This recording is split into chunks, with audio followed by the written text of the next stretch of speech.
Hey everybody, it's Dr. Rick dropping in on you. As you can see, weather still not ideal. I'll leave it at that. As you always know, we're trying to source and resource our resources. And so we are in the middle of a fundraiser. We had another weekend boost. Definitely didn't go the way we would have liked it to go, but for those who did give, we do thank you.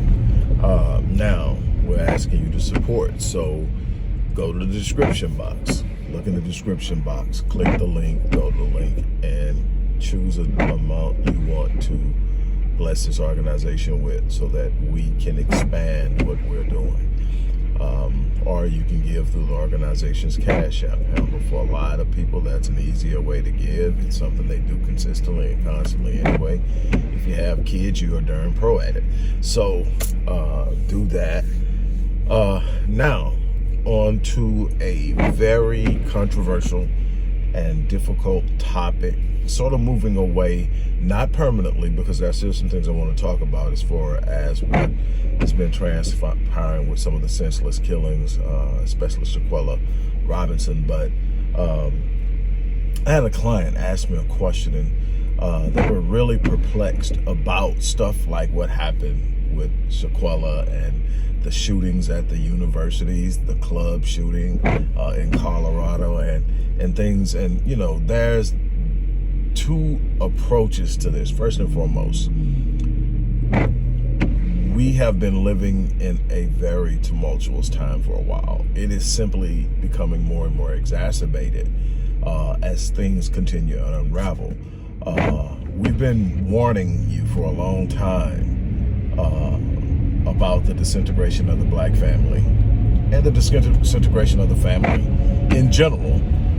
But if we're speaking specifically around blacks, we've been talking about it.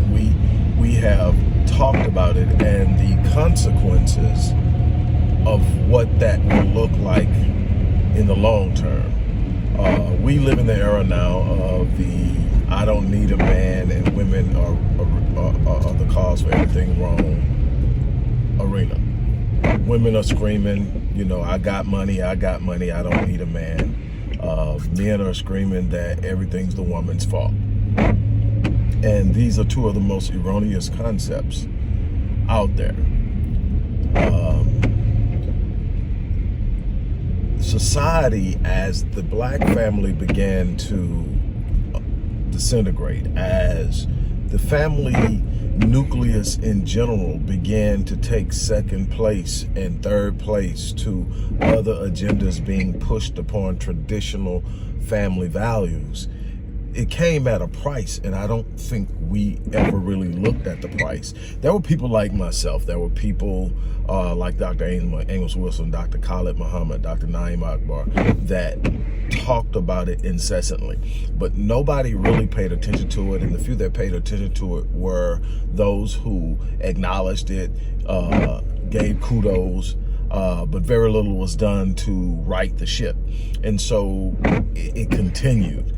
And that's the thing that I see now is I have a pretty consistent flow of people who get what I'm talking about, but very few, and I mean very few, are ready to step in and say something has to be done and this is what we do, or tell us what to do, or give us your opinion on what should be done, and let's start making some moves. Complaining is not a plan, and yet we do that. But let's talk about this again. See, a long time ago, say 60 years ago, the process began that would lead to the commodification of the black man while simultaneously castrating his economic capacity.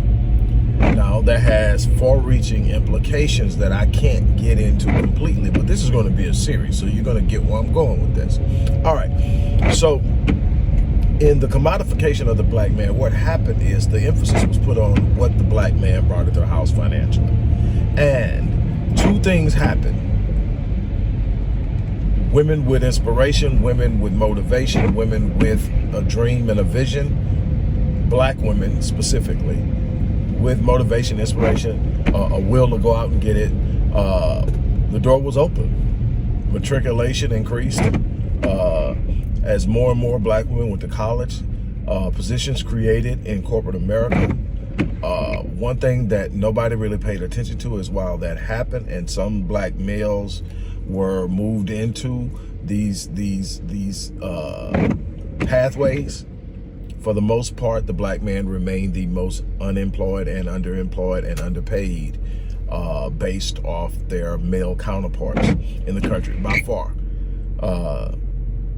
The black man is the only man in America right now where his female counterpart is almost equal to him in earning. He's at $44,000, she's at $42,000. That's median earning. Now, where it definitely exacerbates and women are losing their mind is in professional sports, but that's the only place that happens. So there is this idea that what the black man was once able to do, and what people don't realize is there was a time when the black man was the provider and the black woman stayed at home. They act like that never happened. It did happen. It happened all the way up into the 60s. And then all of a sudden, they start deindustrializing inner city plants. They start deindustrializing manufacturing plants and warehouses and things that took skills that black men had without having to get a high school diploma or a degree. You had black men who hadn't graduated high school making enough money to literally support their families. And they were literally buying homes.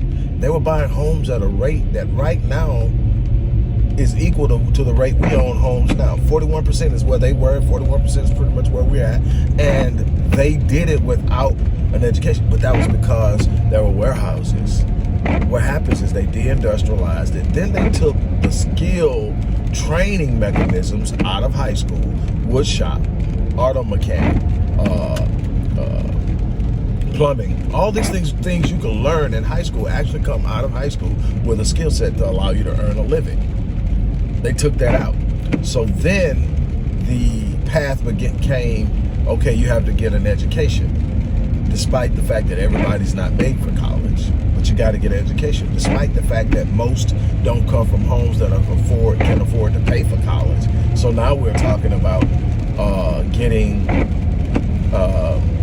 into student loan debt at a rate that most people spend decades trying to get from underneath.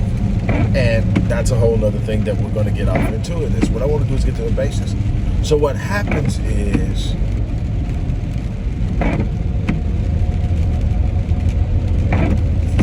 through the ultimate alienation, and we're going to get to how the black man left the home, and we're going to deal with all the myths and all of the accusations, and we're going to deal with all, we're going to address it all. But what we have to understand is that was a dynamic at play. And my opinion is, while there was definitely a dynamic at play that came from a nefarious intent from an opposing side, black men, I think, too easily played along with it. I think black men in general folded under it.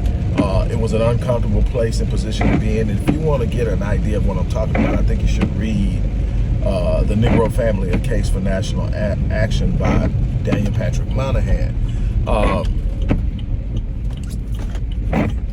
This was written by a person whose background was in socialism. He was he had a degree in, I think, a master's degree in socialism. So what he was writing about came from a professional perspective, and he just happened to be in politics, and he wrote this for the Johnson administration. And so it's extremely important to understand what happened and how it happened. It wasn't an accident. It wasn't something that was just a part of natural evolution. The black family, despite everything that happened in slavery that worked to destroy bonding between male, female, and progeny, we still built families. We still built businesses. We still built homes. We were still progressing, and we were actually progressing. All of a sudden, we were progressing too well.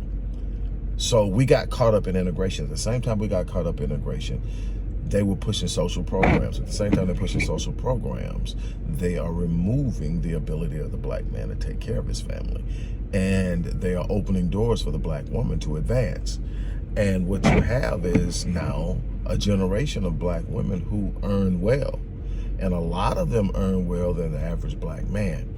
And what that leads them to is, because the black man has been commodified, is the idea if you can't pay all the bills, you're not a man. That's one of the first erroneous ideas and concepts that's out there. And I can take you back historically and show you where that isn't always the case. Now, it's nothing wrong with a man having a desire to do that. That's my desire. My desire is to be that dude. But I should also be in a place where the woman alongside of me is ready to push and build with me. Because when you build something together, you have a mutual ownership in it. You have a stake in it. It isn't I built it and I brought you with me. It's we built it. Now, if you want me to handle everything, cool. But if I need you, I need to be able to let you know. And that's got to be the thing. It's nothing wrong with the idea. Something my grandmother used to tell me. My grandfather was a hardworking man. Hardworking as in he was a master welder. The first black master welder for Dress and Clark Industries. He also owned a landscaping business. And my grandmother owned a beauty salon. And my grandmother was had a 11th grade education. My grandfather had a 2nd grade education. She never belittled him. She never made him feel small. And when he retired, they had everything set up. So all things considered, I didn't live an impoverished life. I lived around poverty. But what I can tell you is this, that they understood, and something my grandmother used to tell me all the time. She used to say, son, it takes two. It takes two. Don't let your pride sink you. It takes two. If you get good enough to where you got it, always have somebody that can get it with you in case something goes wrong, because it takes two. She used to always tell me that. And what you have now is either the man who has succumbed to the fact that he's just gonna ride along, let the woman be the breadwinner. And when I say breadwinner, I don't mean earning everything. I mean earning in a dominant way, that it's her money that controls and takes care of and does everything. And being okay with that. I'm not saying that at some point in time that doesn't happen, that you lose a job or your business is struggling, and that you go through a 6-month period, a year period, maybe even a 2-year period where she's got to hold you down. I'm not saying that's something wrong with that. What I'm saying is being okay with it. The moment that you aren't that dude, it should bother you. It should just get under your skin that you've got your woman in that position. Now, simultaneously, ladies, you should be ready to hold him down and be you should be reinforcing and encouraging him that he is the dude that held it down for so long, and that what he's going through is temporary. Now, I'm not talking about cats that don't want to get it. I'm not talking about cats that are abusive. I'm talking about cats that when you look at them, they know they have your best interest at heart, and that they not only have the capacity, they have the work ethic to get out there and get it. And if that's the case, you know that at some point they're going to hit. You get out there and you get with them. You encourage them. Don't be one of the reasons that they're drained. Don't be one of the reasons that they're overwhelmed. Be that piece of peace. Now, again, guys, and I'm bouncing back and forth because I want everybody to understand that everybody has a stake in this, and right now nobody's invested. And one of the reasons we're dealing with all the things we're dealing with is because when the black family broke down, the capacity to carry out the role of the family. See, the family is built upon the foundation of marriage. And where marriage is spurned, I can tell you historically, if you read and study, I've written 2 books on marriage, and not just the relationship and romance. Romance didn't even enter into marriage until the 12th or 13th century. Marriage was originally an arrangement between families that ensured that wealth would be perpetuated generationally. The family value system would be perpetuated generationally. How's that done? Well, when you bring kids into a marriage and you are two people with same values, you inculcate those values into the children using two different primary sources of engagement.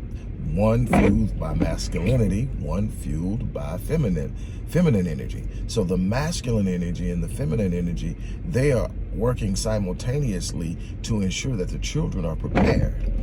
They are prepared to function as female and male adults in a society, in our case, that's inherently hostile towards them, and be successful because why?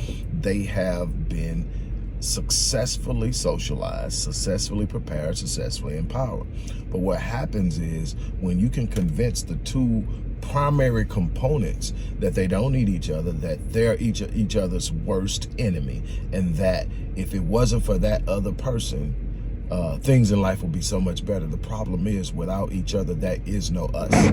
And the very simplicity of that reality should tell you that we're meant to be together and that it's our responsibility to figure it out. And so what does that mean? That means that we've got to be honest with ourselves, that somewhere along the line, we drank the Kool-Aid. Somewhere along the line, we bought into the nefarious mechanisms and machinations that set us up to become enemies. We started to maltreat. We started to look for ways to emasculate. We started to look for ways to dominate and abuse. We started to look for ways to abandon our roles, to abdicate our roles as heads, as leaders, as providers, as protectors, men, and as women. We lost our soul natural urging to be the strength and the force and the wherewithal within, the spiritual intuition we have, that you women have, is no longer used to advance the family. It's to advance self. We've gotten into a way now because everything is about money. The black man has gone from a point where he was the heart of the home, while the woman was the soul of the home. And we don't realize that all he is now is money. And so what happens is you have an entire generation of men under the age of 45, or even let's say 50, who believe as long as I got the bag, I'm a high value man. All I got to do is have the loot, because if I got the loot, I control the narrative. If I've got the loot, and because why? The average woman that's going to want to get with me is going to need me. That's what I want anyway. I want to feel needed. I don't need to feel equally yoked anymore, because it's about getting something that I want. And the woman who is probably more equally yoked with me doesn't feel she needs me. So that means that two powerful, highly motivated people who have great work ethic that could build great things together won't get together, because one doesn't need the other one and the other one doesn't want to be where they're not needed. So you're getting this disconnect. And then while the man is sitting up worried about getting the bag, he's missing the point that his greatest impact in the home wasn't the bag at all. The greatest impact in home was his presence, the sense of identity that he gave his male and female progeny, the sense of peace and calm and security that he gave the woman was his greatest asset. He brought something to the home that anchored it. He was the foundation on which the home set. Being the head does not mean being at the top. Being the head means being underneath it all.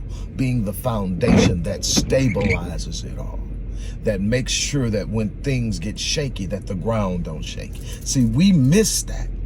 And we start buying into superficial definitions of who we were. And we start chasing stuff that didn't have any intrinsic value. And we lost one another in the process. And we started malhandling and mismanaging one another. And we ended up with this hostility that has become the gender war that guarantees disunity, which is what they wanted in the first place.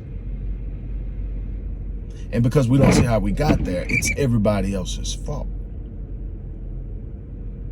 Well, here's the thing. Our great-grandchildren, their children and their great-grandchildren are not really going to give a damn about whose fault it was. They're going to want to know that their great-great-grandparents cared enough about the wrong to make it right. And that's what we're failing. And we're going to have this series, and I'm going to actually write it and maybe even do a book, because I'm looking at it, and I've addressed it in every book, but I think it needs to be the primary theme in a presentation. So we're going to be talking about this for a while. We're going to break it down. We're going to look at it, and I'm going to challenge you to look beyond what you feel individually. And I'm going to, and what kills me, and ladies, get mad at me, won't you? Know I love y'all. I've gone hard in the paint for y'all for years. And fellas, you know I'm down with y'all because I'm one of y'all. But I'm about to tick some women off. It amazes me how my sisters will get on my page, my channel, wherever you're going to watch this at, and sit up and talk about how horrible men are, and there are no good men. Men are the scum of the earth, and you're supporting the channel of a man. So if I'm a person that's got something worth admiring, worth giving a level of praise to, worth kudoing, I'm telling you, I'm in the presence of men like me. I'm telling you that I don't socialize with trash. I'm telling you that there are men out there, and we are just as confounded. I'm telling you that there is no perfect relationship, that there is no perfect situation, that you have to put in work. And we were talking about this yesterday, and I ended up with what I said, shut it down. At the bottom line is, when you allow yourself to be commodified as a man, and women, when you see men as only a commodity, you have diminished the entire beautiful spiritual encounter into something very small. And so it's nothing to fight for, especially if you got a little paper. The moment, I'm gonna tell you something. And it started actually from the conversation about a white couple, Tom Brady and Giselle, and their divorce, and why they got divorced, and somebody brought up, and it was a woman. Hell, she got more money than him. She don't need him, so she bounced. And while that's going to be no big deal for the white collective as a whole, it's going to have an impact on those kids. But for the blacks, we don't have enough solid families and communities to have a couple do that. Every couple matters. Every relationship matters. But what happens if a person commodifies you and romanticizes you? That's the other thing. It's about being swept off your feet, and your knight in shining armor riding in and saving the day and having the loot to do it.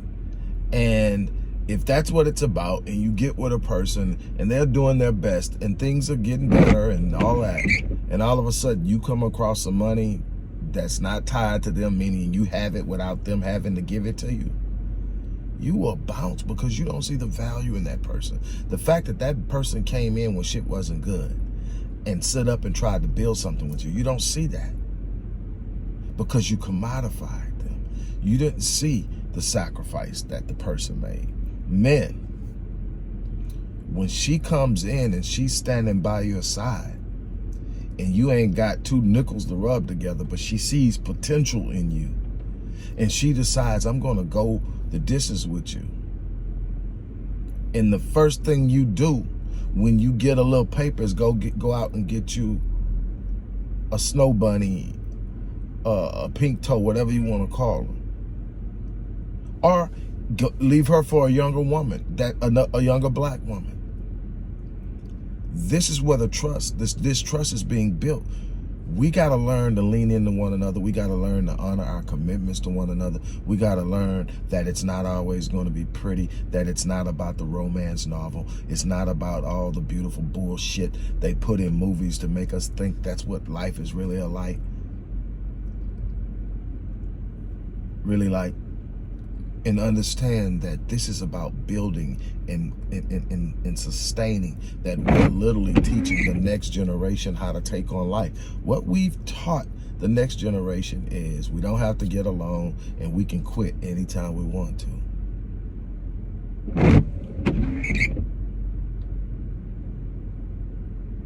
Everybody's living their best life individually, and society is crumbling and going to hell. But everybody's doing what they want to do. And we don't understand that we function as mammals. We are social creatures by nature, but we are functioning in a non-social, antisocial behavior. And that's an independent, individualized, narcissistic way of thinking. As long as I get what I want, I just worried about what I want. If I'm not getting what I want. And what happens is you can't build on that, because it's about give and take. It's about moving forward. It's about taking the good with the bad. It's about finding a way to build. You can look at any other species of mammals and how they operate in groups, and that's a code. You operate by the code. You get to tripping and start becoming an individual, you're liable to get choked out, killed, ate, whatever, because that's simply not how they operate. We're the only ones that decide we're going to beat the code and be individual in a social environment. Especially when everybody else, even when they don't like, that's what kills me about white feminists. They hate men until it's time. They hate white men. They hate white power brokers, white male power brokers, until it's time to vote. And they take their ass right in there and they vote for white. Why? Because they understand that that is voting in their interest, that is supporting that. They'll talk all that crap, but when it comes down to it, they know what they need to do. We need to gain an understanding of who we are and how we need to operate.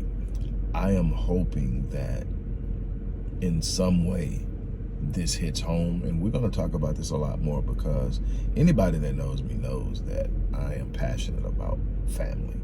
I'm extremely passionate about marriage, and the things that have happened to me this year haven't changed that. If anything, I've become more entrenched, more engaged, more intensely committed to teaching it, because if we don't change, the things that are happening now are predicted 10 years ago. Read my books. I predicted that what we're seeing now is going to happen. It's going to get worse if we don't create change, if we don't start to look at the importance of marriage. In history, throughout history, wherever marriage is spurned, civilization begins to crumble. It's not an accident. Antinomianism is the result of spurning marriage. Everybody doing what they want to do and not even recognizing the consequences when they hit, because you're so distant from where you should be and who you should be. On that note, look, I'm going to get out of here. Thank you guys for stopping in. And like I said, I'm going to come back with more.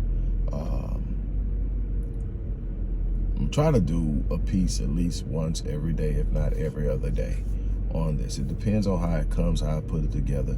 And, you know, I'll probably be writing chapters while I'm doing it. But we definitely are going to have to address this. With that being said, again, if you believe in the work that we're doing, if you believe in the need for what we do in this world, for our future, for our children, for our well-being, for the empowerment of our people, then I am asking you to show some love. Go to the description box, post box, click the link, or give by way of the organization's Cash App account. That information is also in the description box. On that note, I'm out of here. You guys have an unbelievable day. Thank you so much.